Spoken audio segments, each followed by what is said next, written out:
UP का फूलपुर लोकसभा क्षेत्र अचानक फिर से चर्चा में आ गया है। दरअसल बिहार के मुख्यमंत्री नीतीश कुमार के वहां से 2024 में चुनाव लड़ने की चर्चा सियासी गलियारे में अचानक होने लगी है। इसके बाद ही फूलपुर सुर्खियों में आ गया है। इतना ही नहीं, इस चर्चा के बाद बीजेपी में इस कदर छटपटाहट बढ़ गई है कि उसके नेता नीतीश कुमार पर जबरदस्त ढंग से हमलावर हो गए हैं। लेकिन यहाँ हम आपको आज उन 5 बिंदुओं में फूलपुर के बारे में समझाएंगे।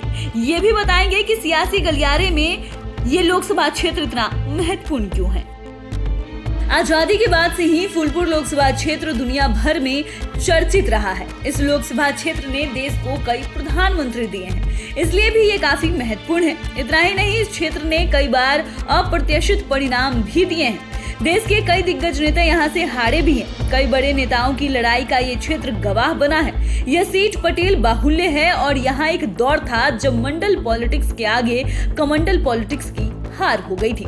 उस दौर में अयोध्या के राम मंदिर लहर के बाद भी फूलपुर से बीजेपी नहीं जीत सकी थी।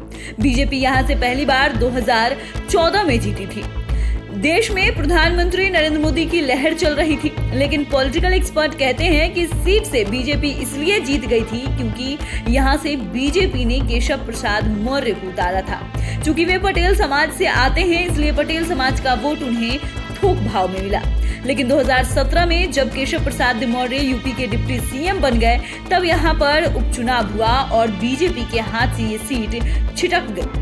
इस सीट पर सपा का कब्जा हो गया। सपा से भी जो उम्मीदवार यहाँ से सांसद बने, वे भी पटेल जाति से ही आते थे।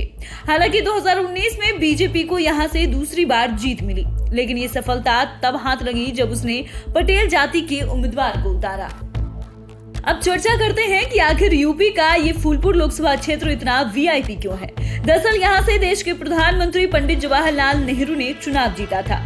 वे जब तक जिंदा रहे तब तक फूलपुर से ही लोकसभा चुनाव लड़े। नेहरू ने 1952 में पहली बार लोकसभा में पहुंचने के लिए इस सीट को चुना था। उसके बाद उन्होंने फूलपुर से लगातार 3 बार 1952, 1957 और 1962 में जीत दर्ज की। जवाहरलाल नेहरू के चुनाव लड़ने के कारण ही इस सीट को वीआईपी सीट का दर्जा मिला हुआ है। हालांकि नेहरू भले ही पूरी दुनिया के लिए वीआईपी थे, लेकिन यहाँ के लिए वे बिल्कुल आम नेता थे। उस समय आज की तरह पीएम की सुरक्षा में इतना अधिक तामझाम नहीं था। प्रधानमंत्री के पद पर रहने के बाद भी नेहरू की इतनी घेराबंदी नहीं थी। उनसे कोई भी मिल सकता था। कहा तो ये भी जाता था कि अपने कार्यकर्ता तक को नाम से जानते थे वो। कुछ नेताओं के घर पे भी रुकते भी थे। पंडित जवाहरलाल नेहरू के निधन के बाद इस क्षेत्र की जिम्मेदारी उनकी बहन विजयलक्ष्मी पंडित ने संभाली। विजयलक्ष्मी पंडित ने 1964 के उपचुनाव के साथ ही 1967 का मेन चुनाव भी जीता और इस तरह फूलपुर सीट पर कांग्रेस की विरासत को आगे बढ़ाया। लेकिन उनके इस्तीफे के बाद ये सीट कांग्रेस के हाथ से निकल गई। फूलपुर सीट से तो कई दिग्गज नेता हारे हैं। इनमें राम मनोहर लोहिया के अलावा बसपा के संस्थापक काशीराम, भारत के पूर्व क्रिकेटर मोहम्मद कैफ और वर्तमान केंद्रीय मंत्री अनुप्रिया पटेल के पिता सोनीलाल पटेल प्रमुख हैं। लेकिन राम मनोहर लोहिया की हार काफी चर्चा में रही और आज भी उस हार की चर्चा होती है। दरअसल फूलपुर में जवाहरलाल नेहरू का कोई खास विरोध नहीं होता था, इसी वजह से वे आसानी से चुनाव जीत रहे थे। यूं कहिए कि उनके खिलाफ कोई उतरना नहीं चाहते थे। लेकिन 1962 में पंडित जवाहरलाल नेहरू के विजय रथ को रोकने के लिए उस समय के काफी लोकप्रिय समाजवादी नेता डॉक्टर राम मनोहर लोहिया खुद फूलपुर सीट से चुनाव लड़ने की घोषणा कर दी। इसके बाद तो ये सीट और अधिक सियासी गलियारे में चर्चा का विषय बन गई। लेकिन राम मनोहर लोहिया को इसमें सफलता नहीं मिली। वे नेहरू से हार गए थे। पॉलिटिकल एक्सपर्ट की माने तो राम मनोहर लोहिया को पता था कि वे पंडित नेहरू से हार जाएंगे, लेकिन इसका मतलब थोड़े था कि विरोध की राजनीति वे छोड़ देंगे, और हुआ भी वैसा ही। राम मनोहर लोहिया हार गए। बाद में पंडित नेहरू ने भी दरियादिली दिखाई। इस हार के बाद भी उन्होंने लोहिया को राज्यसभा भेजा। नेहरू का मानना था कि लोहिया जैसे आलोचक का संसद में होना बेहद जरूरी है। जनता पार्टी के कार्यकाल में बीपी सिंह भी देश के पीएम बने थे। उत्तर प्रदेश के पॉलिटिक्स से आने वाले विश्वनाथ प्रताप सिंह भी सियासी गलियारे में बड़ा नाम है। वे जनता पार्टी के शासन में शॉर्ट टर्म के लिए प्रधानमंत्री बने थे। मंडा के राजा रहे बीपी सिंह 1989 से 1990 तक देश के 7वें प्रधानमंत्री बने थे। लेकिन जनता पार्टी में आपसी खींचतान के कारण इनकी कुर्सी चली गई। लेकिन जनता पार्टी से पहले बीपी सिंह कांग्रेस में ही थे और पार्टी में भी प्रभावशाली नेता माने जाते थे।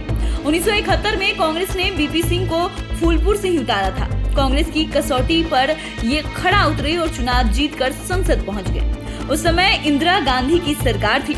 इंदिरा गांधी ने इन्हें कई मंत्रालयों की जिम्मेवारी भी दी थी। बाद में कांग्रेस से मतभेद हो जाने के कारण इमरजेंसी के दौरान से जनता पार्टी में शामिल हो गए। राज परिवार से बनने वाले वीपी सिंह देश के इकलौते प्रधानमंत्री रहे, लेकिन वीपी सिंह के प्रधानमंत्री बनने के बाद एक बार फिर फूलपुर सीट सुर्खियों में आ गया।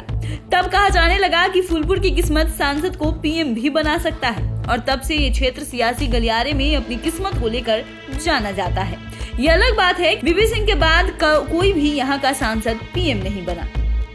फूलपुर अब नीतीश कुमार को लेकर चर्चा में है। पटेल बहुल फूलपुर प्रयागराज के अधीन आता है। इस जिले में 2 लोकसभा क्षेत्र है, पहला प्रयागराज और दूसरा फूलपुर।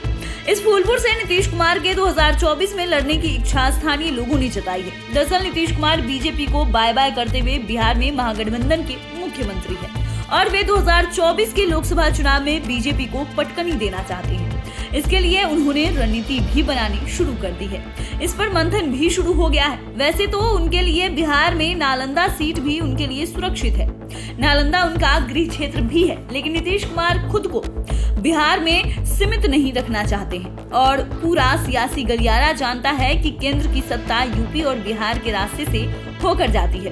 पॉलिटिकल एक्सपर्ट की माने तो नरेंद्र मोदी भी गुजरात से होकर भी यूपी के बनारस से चुनाव लड़े, ताकि यूपी की सीटों की मॉनिटरिंग भी हो, और नीतीश कुमार भी उसी रास्ते पर चलना चाह रहे हैं और बीजेपी को अभी आसानी से पटकनी दे सके। जब नीतीश कुमार बिहार के साथ ही यूपी को भी साधेंगे और इसके लिए उनके चाहने वाले फूलपुर सीट से उन्हें चुनाव मैदान में उतारना चाहते हैं। तो फिलहाल के लिए इतना ही। अगर आपने अभी तक चैनल को सब्सक्राइब नहीं किया है तो सब्सक्राइब कर ले। फेसबुक पेज को लाइक करना बिल्कुल भी ना भूलें। वीडियो देखने के लिए आपका धन्यवाद।